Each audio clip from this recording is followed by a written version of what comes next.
day, guys. Welcome to the Poultry.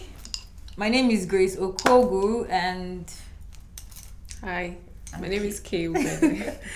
so the International Women's Day 2018. The theme was Press for Progress. Yeah. So there was a lot of buzz online. Like people were uploading pictures. Everybody was hashtag Press for Progressing and all.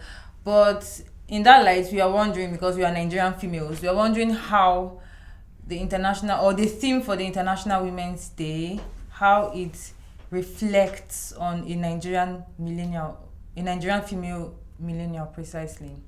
Because I mean, it's for something that big, for the Me Too, for the hashtag Me Too trend going on now, the hashtag Time's Up, every other thing going on, gender equality, people that are seeking to remove gender pay gaps. I mean, it should be way beyond just social media noise, and it should be something that can be felt physically. And I don't think I saw that in Nigeria. I mean, well, so the idea for this year's the theme of this year's International Women's Day was to build on the progress, so to speak, of the Me Too movement and the Times Up movement. So we all know that the Me Too movement was one of the biggest gender revolutions that happened last year. But I personally am of the opinion that it was more, of course, the online buzz was, it was wide. Yeah. It was far away in India, in Kenya, all across the globe. Actually, people were, hashtagging Me Too and all of that stuff. But personally, I think that the actual impact of the movement was felt only in the West. So in America, in Europe.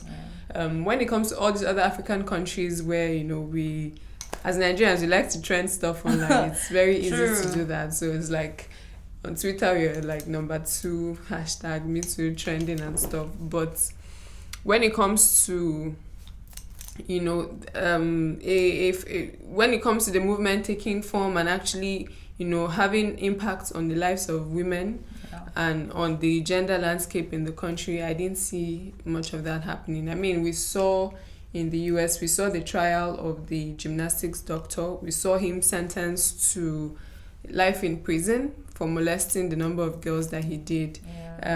We saw people lose their jobs. We saw people resign from positions, for being accused of of things like this.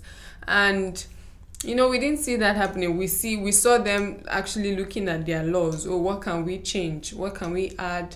What needs to go? What needs to come in? To provide a better landscape for women. We saw big organizations, making a commitment to hire more women, for instance, to look at the gender pay gaps in their working organizations. And I generally think that we didn't see that happen in Nigeria, for instance, and in a lot of other countries, in the rest of the world. So when it comes to this year's theme that says that we should press for change, I'm wondering for us here, press for progress. I'm wondering for us here, we can't be pressing for progress if we didn't even see any progress at all. I mean, so but then there's still a lot we can do. Of course, the timelines for these things changing and for us getting to where we want to get to in terms of gender equality and the rest, it's going to differ from people who are in more developed countries. This is Africa. We're very traditional. The mindsets, the cultural mindsets of gender roles, and all of that is still very firm. It has a very firm grasp. Grasp. Has a very firm grasp on people. Yeah, so it's going to take a while to change, I think. It's not something that will happen overnight. So, as the theme says, we'll continue to press for progress to, what we can, one step at a time, I think. And we'll get where we're going. Yeah, but, personally, I feel that, like just what you said, there is still time for us to make amendments. Like, I so much believe in the Nigerian, like a Nigerian woman. I believe in Nigerian women. I believe that we can get beyond where we are right now, because where most Nigerian women are right now is just like a whole lot of pretense. There's a facade, like a lot of people, a lot of young ladies I see, they'll be saying, oh, I'm a feminist, and I see the same people, doing things that are like substandard. Yeah, I mean, you say you're a feminist and you're still relying on a man for money. Like, how is that even possible? You still call your boyfriend and say, oh, I need money for this. You still rely get angry when they don't send. You get angry when the guy doesn't send, because it's like a general rule in Nigeria that if you're dating someone, he automatically becomes your savings, he becomes your caretaker. Exactly. So it's so weird, and I see people on joining the whole Me Too movement. I have even seen people, like real life people, that have shared with me some experiences of being harassed at work, but they cannot even talk, because if you talk, you're going to lose your job, and nobody would even believe you. I mean, if a CEO of a very big company is harassing you and you are just a small person, and coming out to say, oh, he harassed me. That's the thing. Exactly. So we that which is why I feel like I don't know, there's an organization I actually studied, International Women's Day celebration. So I'm thinking, like, I feel like they're running ahead of themselves, or maybe they're just focusing on, or they are assuming that because these successes have been recorded in the West, which is considered like, world power and the rest, then that means every other person is supposed to follow suit. But it's not happening. I mean, in America, you're talking of gender pay gaps. Oh, you're not paying me as much as my male counterparts. Whereas the girl in Kenya or India is still fighting to just go to school. Exactly. Just to go to school. Let me just go. Like please allow me to go to school. That's a challenge a girl somewhere else is facing. So the gap is huge. Like where they are right now and where some other countries need to get to in terms of gender and equality, it's like it's a very so wide gap, very wide gap, and that's the problem. So if as Nigerians now, if you don't get to, because I know at that time when there was the Me Too movement, when the Me Too movement started, there was a lady who went on social media. A Nigerian lady, I think I saw that story. She accused exactly, and nobody believed her. I read the comment too. I took time to go through a comment. People were like, she was, even women were saying she's lying, she's just trying to get attention. That's and I'm like, if a white person had put this up, if an American or European had put this up, they will first investigate, then now come back and start figuring out who is lying and who is not lying, and you will not even see. It's not like they don't attack, but I don't think you would see that much, counter opposition. It's just true. Like someone is trying to share their story, and then. But then the funny thing is, again, on the other hand, there was another lady who shared another story like that, about her lecturer in OAU. Okay. The good thing about this one was that it was apparent she wasn't lying, because if you went through the comment section, former students were actually coming to confirm her story. Okay, like this man was. Yes, and we eventually learned that the organization that he was now attached to, which is an organization that abroad, so it was an international organization, they now had to start investigating him. And then that brings me to what you're saying. So that means if he was still working with OAU, for instance, he probably wouldn't have even listened to her or to even try to investigate. Yeah. And even besides things like sexual assault, because this year's International Women's Day was centered across, it was cut across different things. So they saw sexual harassment, sexual assault, they saw rape, domestic violence, any kind of violence, in fact, against women. They wanted equality, both in the society, and in the working place. They wanted to bridge pay gaps and all places like the UK. So even talking about things like violence now, domestic violence, emotional violence, there's still a lot of Nigerian women out there who are going through it. And it seems that sometimes, like I've heard my mother say it sometimes, like if somebody complains to her, oh, my husband hit me, she'll be like, yeah, you married him, you have to just endure. And like before I became aware of all of these things, I just used to say, okay, I mean, it's normal, you married the man, but I think we should get to a point where we shouldn't be able to accept those kind of things because it's tradition. I mean, they would actually legit, like in the Igbo tradition, if that kind of thing happens, they would call, and I don't know what they call it, but like a group of women, they would have a meeting and they would encourage you to go back to your husband. He's just a man. He's just being a man. And I'm wondering, so being a man now entails that he hits you and he should be violent against you.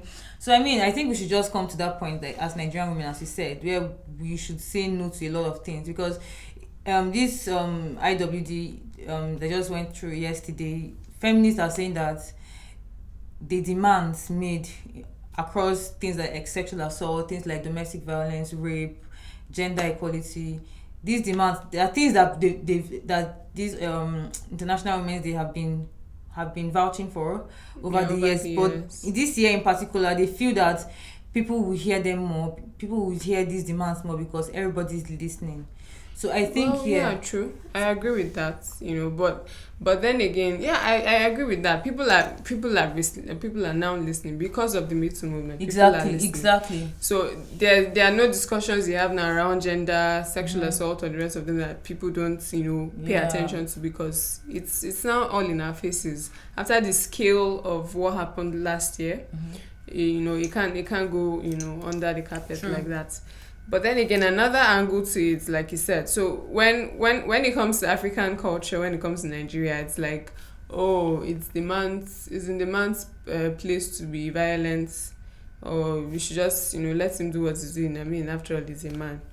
And that's another thing that I think, and that's another way I think that for us here in this part of the world is another way that we can actually scale the little progress that we've made so far, in line with the theme of this year's International Women's Day, which is pressing for change. And that is, we need to, I think we need to get to a point where we are actually including the men in the discussions and in the actions that we are trying to take to get to a community and a place where people are not treated less because of their gender.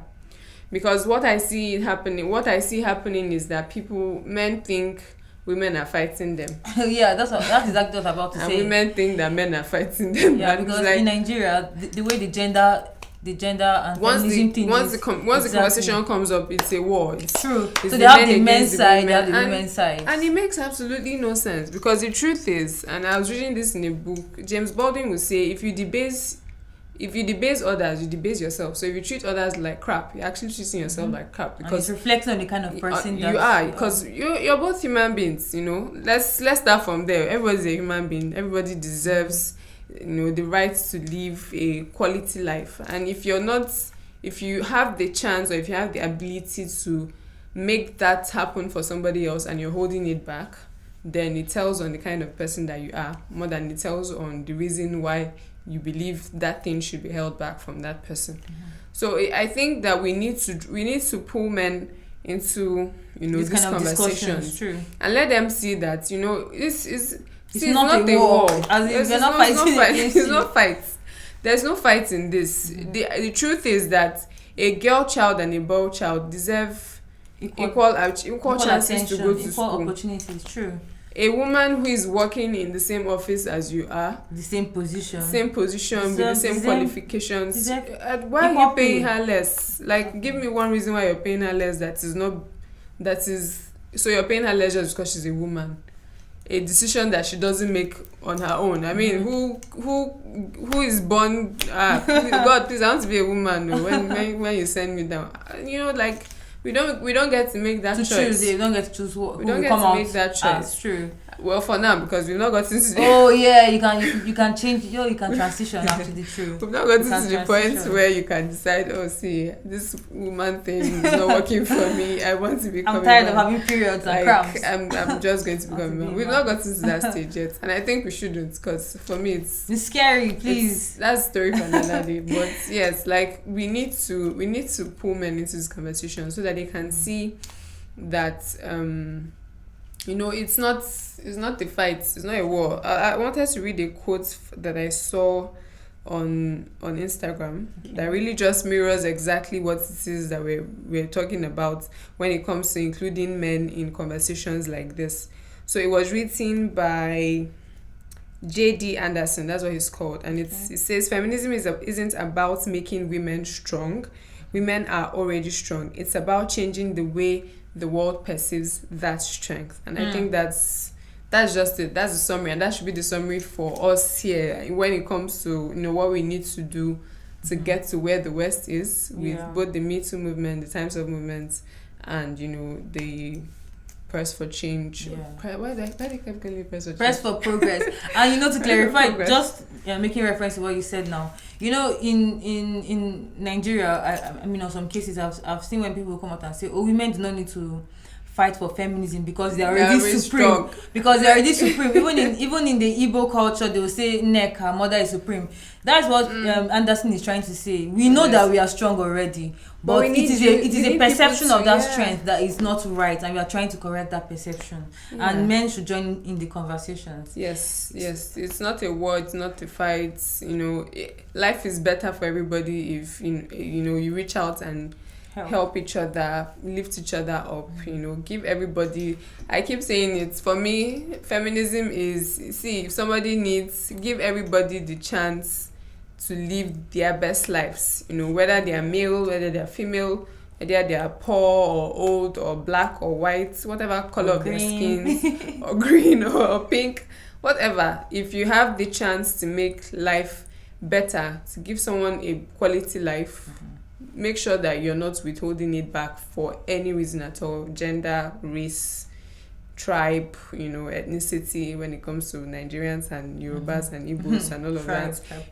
Make sure you're not withholding it back just because, because of something that person actually has no control over. Yeah. And because of time, we'll be rounding up. I don't know if you have any last words. Last words. So for me, gender equality is everybody's responsibility. Male, female, boy, girl, woman, man, old, young. It's our responsibilities individually as communities to build each other up in whatever way that we can. Again, don't withhold anything that makes life better for somebody else just because of their gender, their race, or any other factors that they actually have no control over. Yeah. So that's it for me. Yeah, and just to add to what she said in conclusion, the pro-feminist movements like Me Too and Time's Up from late last year they've opened a doorway for women to have a voice finally. And it is not going to go it's not even dying anytime soon. It's alive. So Nigerian women, we encourage ourselves to pick up that baton and voice out your pains, voice out your concerns, voice out your experiences or whatever. We'll be calling it a day on the poultry. I hope you enjoyed this episode. Do not forget to check up on our website www.amore.ng. Our social media handles, Facebook and YouTube, Amore Nigeria, Instagram and Twitter at Amore_Nigeria. And please subscribe to our messenger bot. The link is going to be on the screen rather. Yeah. I hope you guys enjoyed this episode from Kay and I. Bye. See you next time. Yep.